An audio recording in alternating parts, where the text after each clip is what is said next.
Hello दोस्तों। तो जैसा कि आप लोग मुझे जानते हैं, मैं एक राइफल शूटर हूं और मेरा नाम पुष्पम राज है। तो आज मैं अपने क्लब में हूं और मेरे दोस्त और कुछ बिगनर्स और कुछ प्रोफेशनल्स मेरे साथ अभी प्रैक्टिस कर रहे हैं। मैंने अपना प्रैक्टिस कंप्लीट कर रखा है और मैं अभी इन लोग से कुछ क्वेश्चंस करूंगा। पहले फरहान हमारे क्लब के सीनियर प्लेयर हैं, ये भी 4 इयर्स का एक्सपीरियंस है इनके पास और अभी ये प्रैक्टिस करने जा रहे हैं। तो अपने बारे में बताइए कुछ। जैसा कि मेरा नाम फरहान है, मैं 14 साल का हूँ और मेरा लगभग 4 साल का एक्सपीरियंस है। शुरू में स्टार्टिंग जब था मुझे शूटिंग पता नहीं था क्या कोई गेम भी होता है। मेरे शुरू टाइम पापा यूट्यूब के थ्रू देख के आए थे, तो उस टाइम पे मुझे शूटिंग लगा नहीं था कुछ प्रोफेशनल गेम होता होगा। हम आ जाते थे, फिर कुछ टाइम बाद हम स्टेट खेलने गए, लगभग 1 डेढ़ साल के बाद। तो मुझे पता चला शूटिंग काफ़ी अच्छा गेम है जिसमें काफ़ी प्रोफेशनल लोग भी रहते हैं, इससे एक करियर बन सकता है। कहाँ तक खेले हुए हैं आप अभी, हमको ये बताइए। मेरा SGFI का नेशनल है, स्कूल गेम नेशनल प्लेयर है और मिडलिस्ट स्टेट मिडलिस्ट है। तो ये एक नेशनल प्लेयर हैं, 2-3 नेशनल खेल रखा है इन्होंने और बहुत सारे ओपन चैंपियनशिप भी खेल रखा है। तो हमको सबसे पहले आप ये बताइए कि प्रैक्टिस में आपको सबसे अच्छा क्या लगता है। प्रैक्टिस में सबसे बढ़िया लगता है फायरिंग करना। फायरिंग फायरिंग करना। प्रैक्टिस मैच में फायरिंग करना या फिर बस रेगुलर रैंडम फायरिंग कर रहे हैं। ये देखा जाए तो प्रैक्टिस मैच में थोड़ा सा प्रेशर होता है, हाँ। तो रैंडम फायर करने में ज़्यादा मज़ा आता है। अच्छा, वाह। Best answer. चलिए, अब हमको ये बताइए कि आपको सबसे ज़्यादा बोरिंग क्या लगता है शूटिंग में। सबसे ज़्यादा boring without kit weapon holding, और उससे ज़्यादा boring without kit wall holding, ईटा होल्डिंग, ब्रिक होल्डिंग जिसको बोल सकते हैं। ब्रिक होल्डिंग सबसे ज़्यादा बोरिंग लगता है।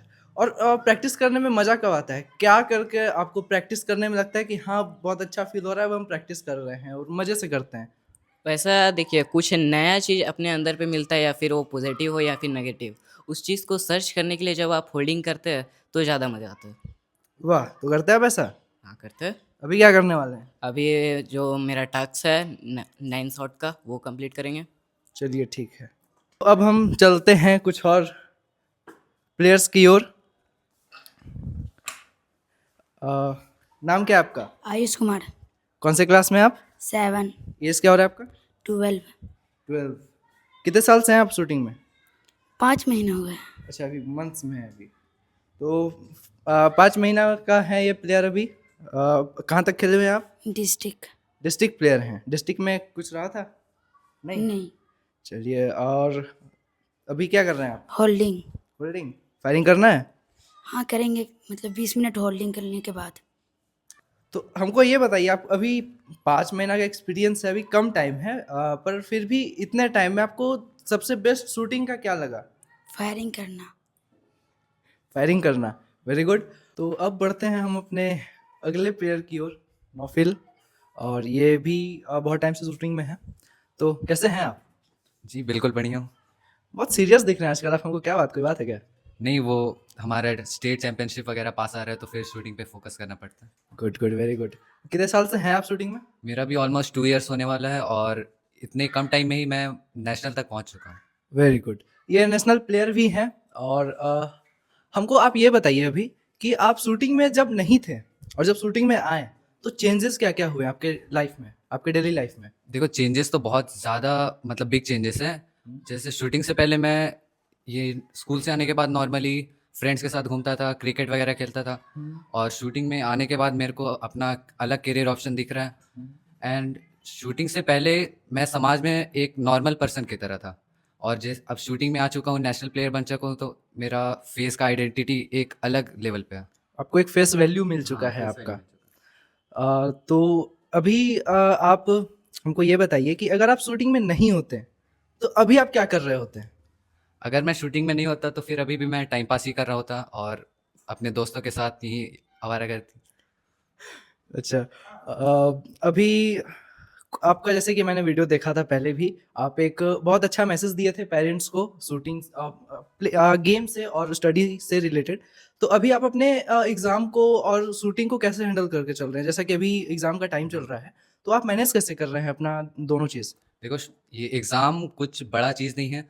और मतलब सारे स्टूडेंट के टाइम में जब भी एग्ज़ाम का टाइम पास आता है तो फिर वो ऑलमोस्ट 2 to 3 आवर्स मोबाइल का यूज़ कर ही लेते हैं। तो मैं वो मोबाइल का टाइम कट करके अपने शूटिंग पे फोकस करता हूँ। Very good. तो जैसा कि हम लोग अभी नौफिल से बात कर रहे थे, काफ़ी अच्छे प्लेयर हैं, काफ़ी अच्छा बोलते भी हैं ये। अभी एक क्वेश्चन और है इनसे, अभी हम वो भी पूछेंगे। अच्छा बोलते हैं तो इनसे और बुलवाना है। तो अभी हम एक और क्वेश्चन है मेरा आपसे। हमको आप डाइट के बारे में बताइए। अगर आप एक शूटिंग गेम में अगर आप प्लेयर हैं शूटिंग के, और आपको अगर शूटिंग में अच्छा करना है तो डाइट में चेंजेस लाना होगा या नहीं, या डाइट का क्या इम्पैक्ट है शूटिंग पे? देखो डाइट का इम्पैक्ट बहुत बड़ा इम्पैक्ट है। जैसे अगर हमारा डाइट अच्छा होगा तो हमारी एनर्जी लेवल बहुत हाई होगा और हम अलग अलग प्रोडक्टिव चीज़ें कर सकते हैं। मेनली हमारे डाइट में प्रोटीन वगैरह और कार्ब्स वगैरह रहते हैं और अनहेल्दी फूड जैसे मैदा वगैरह को अवॉइड करते हैं। तो आप डाइट क्या क्या लेते हैं? मतलब जैसे हमको एक नॉर्मल डाइट बताइए, जो अगर कोई बिगनर शूटर है और उसको बहुत बेसिक सा डाइट अगर फॉलो करना है, जो शूटिंग पे भी थोड़ा सा कॉम्प्लीमेंट करे शूटिंग को भी, तो इस तरीके के डाइट में हमको क्या ऐड करना होगा? जैसे अभी नॉर्मल इंडियन डाइट में प्रोटीन का कमी होता है और कार्ब्स बहुत ज़्यादा होता है। तो शूटिंग अगर कोई प्लेयर कर रहा है तो उसको क्या चाहिए होगा? स्टार्टिंग में हम कोई एडवांस डाइट नहीं माँग रहे हैं आपसे, बस बेसिक हमको कुछ बता दीजिए जो बिगिनर्स प्लेयर्स को हेल्प करे।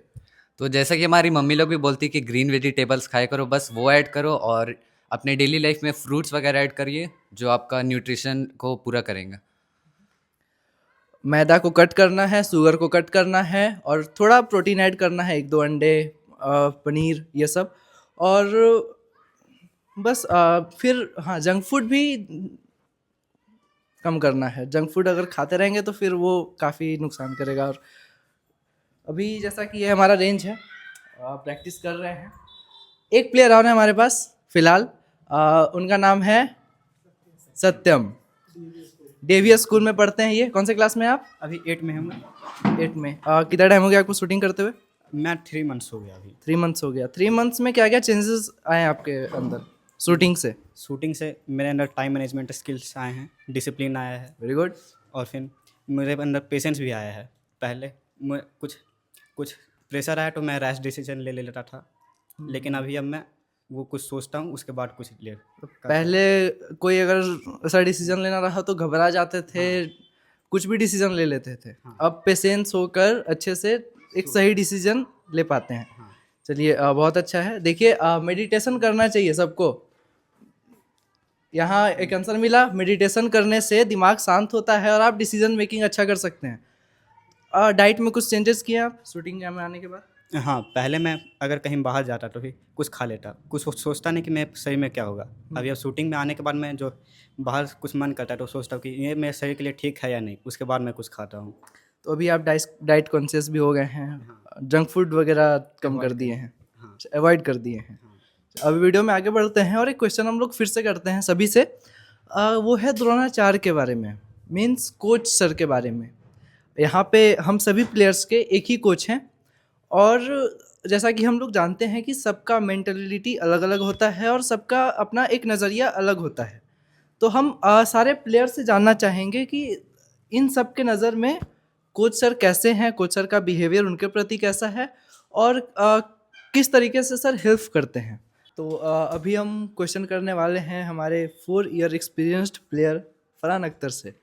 तो हमको आप बताइए कि आपके नज़र में कोच सर कैसे हैं, आपको किस तरीके से हेल्प करते हैं और शूटिंग में उनका क्या प्रभाव है आपके प्रति? तो जैसा कि सर हमारे गुड लुकिंग है, स्मार्ट हैं, हैंडसम भी हैं। हैंडसम भी है। तो हैंडसम सिर्फ गुड लुकिंग देखने ही में नहीं है, बाकी वो अपने सिखाने में भी एक्सपीरियंस काफ़ी अच्छा है सर को भी। तो हम लोग को सर के साथ ज़्यादा फ्रेंडली टाइप में सर रहते हैं, हम लोग के साथ ज़्यादा मतलब घरेलू टाइप में रहता है। एक पेरेंट्स जैसे अपने बच्चे को चलना सिखाते हैं, वैसे ही शूटिंग के दुनिया में सर हम लोग को चलना सिखाया है। वाह। सर से कभी पिटैया हुआ है? नहीं, अभी तक तो नहीं हुआ है। अभी तक बचे हुए हैं। चलिए, वैसे सर पीटते नहीं हैं किसी को, हम बता दें। सर बहुत अच्छे हैं, बहुत फ्रेंडली हैं और इनका नज़रिया ये था। और अभी हमारे बेस्ट स्पीकर नौफिल, इनके पास आए हैं और इनसे पूछेंगे यही सेम क्वेश्चन सुन रखा है आपने? फिर से बता दीजिए। हाँ। हमारे कोच सर जो हैं उनके प्रति आपका क्या मतलब थिंकिंग है, आपका क्या व्यू है कोच सर के प्रति? आपको किस तरीके से सर हेल्प करते हैं शूटिंग में, और नॉर्मली जैसे ट्रैवलिंग वगैरह भी हम लोग करते हैं, तो उसमें कैसा लगता है आपको सर के साथ ट्रैवल वगैरह करने में? देखो, सबके नज़र में अपने कोच बेस्ट होते हैं, बट मैं ये दावे के साथ कह सकता हूँ कि हमारे कोच सच में बेस्ट हैं।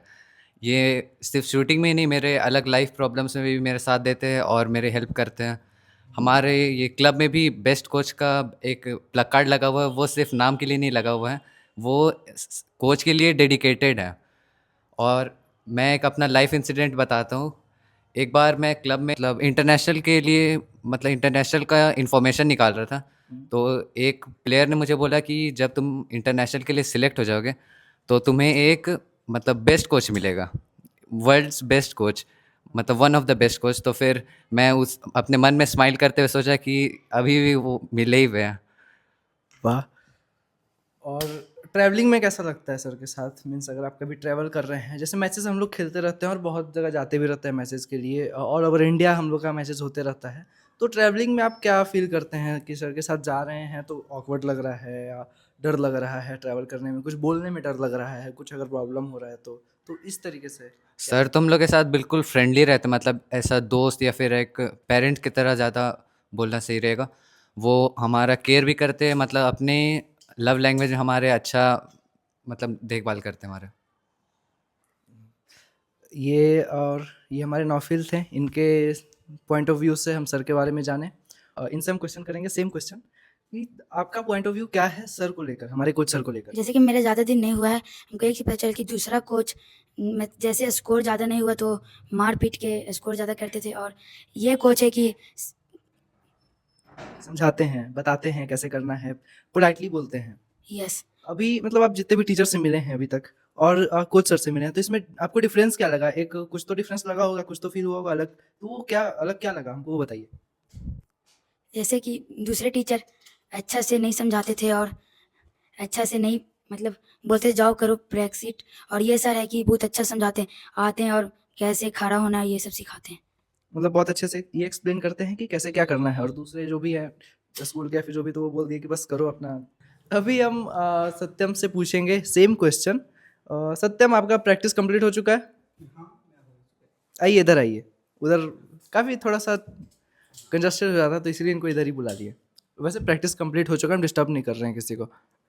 तो आपसे भी सेम क्वेश्चन है जो भी हम सबसे पूछें कि आपका पॉइंट ऑफ व्यू क्या है सर के लिए? सर मेरे हिसाब से सर बहुत फ्रैंक है, वो अच्छे, और कुछ समझाना रहता तो अच्छे से समझाते हैं। ऐसा नहीं है कि कुछ डराते हैं। ये हम लोग को कुछ कोई भी दिक्कत हो तो ही हम बेझिझक पूछ सकते हैं, कोई भी दिक्कत आया जाए। और फिर ना ही शूटिंग में भी बाहर का भी प्रॉब्लम कुछ भी पूछ सकते हैं। मतलब सर डरा के नहीं रखते हैं? डरा के नहीं रखते, फ्रैंक है सर। फ्रैंक है सर, डर नहीं लगता है। उतना डर है ऐसा मतलब नहीं कि कुछ भी कह सकते, मतलब रिस्पेक्ट है, डर नहीं। रिस्पेक्ट है, डर नहीं है। हाँ, यही सुनना था हमको।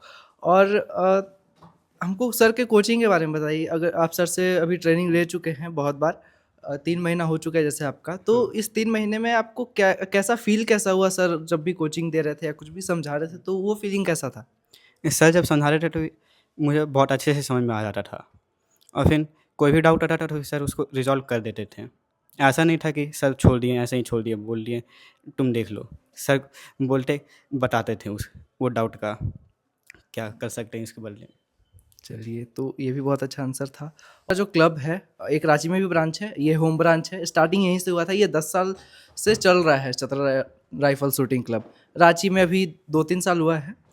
और हमारा क्लब अभी झारखंड में टॉप पे है, और सर भी बेस्ट कोच हैं, जैसा कि सभी प्लेयर से आपको जानने को मिला।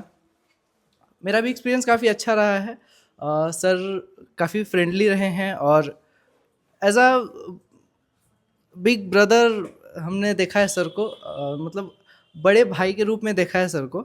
और कुछ भी डाउट रहे, कुछ भी क्वेश्चन रहे, हम अगर एक बार में समझ में नहीं आया तो दूसरी बार में नहीं समझ में आया तो तीसरी बार पूछ सकते हैं। और कोई भी डाउट रहे तो कोई दिक्कत नहीं होता, उनसे पूछने में डर नहीं लगता है। एक रिस्पेक्ट तो है, पर जैसा कि सत्यम ने बताया, डर नहीं है और अक्सर फ्रैंक भी बहुत हैं। मैंने बहुत कोचेस को देखा है कि गुस्से में आकर कुछ बोल दिए, अपशब्द बोल दिए प्लेयर्स को। तो एक चीज़ है हमारे सर के अंदर कि ये पेशेंस बहुत है, इनके अंदर पेशेंस बहुत ज़्यादा है। हम आज तक अपने लाइफ में इनसे ज़्यादा पेशेंट इंसान नहीं देखे हैं। और देखिए यहाँ पे है भी, हमारे स्टूडेंट्स ने बनाकर दिया है सर को गिफ्ट, बेस्ट कोच, जो कि मीन भी करता है। ये जो बोर्ड है वो अपने वर्ड को मीन भी करता है। और सर को मैं बधाई भी देना चाहूँगा क्योंकि सर जो हैं हमारे, वो JSRA के एक मेंबर भी बन चुके हैं, अभी हाल में ही कुछ महीना हुआ है। और सर JSRA के मेंबर भी हैं, तो आप इससे अंदाज़ा लगा सकते हैं कि हमारे कोच सर का नॉलेज लेवल और कोच सर का टीचिंग एक्सपीरियंस कैसा है। सर लगभग 12-15 साल से टीचिंग दे रहे हैं, बहुत टाइम हो चुका है, इनको एक्सपीरियंस काफ़ी अच्छा है और शूटिंग के बारे में नॉलेज भी बहुत है। इन्होंने कोर्स भी कर रखा है शूटिंग को लेकर, जो कि बहुत कम लोग ही कर रखे हैं इंडिया में। तो बस आज के लिए इतना ही काफ़ी है। तो इसी के साथ वीडियो को अंत करना चाहेंगे। जुड़े रहिए, चैनल को सब्सक्राइब कीजिए, वीडियो को शेयर भी कीजिए। ऐसा वीडियो आपको इधर मिलते रहेगा। अगर वीडियो में हम रहें तो आपको फ़न भी मिलेगा। तो यहीं पेंट करते हैं हम अपने वीडियो को। जुड़े रहिए रिपोर्टर पुष्पम राज के साथ, national player camera Aditya Kumar.